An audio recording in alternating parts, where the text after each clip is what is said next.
You asked, how to divide 3,375 by 2 using the long division method. 3 divided by 2 equals 1.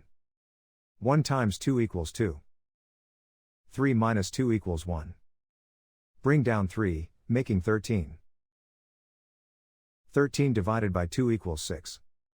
6 times 2 equals 12. 13 minus 12 equals 1. Bring down 7, making 17.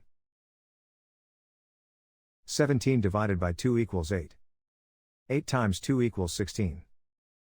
17 minus 16 equals 1. Bring down 5, making 15.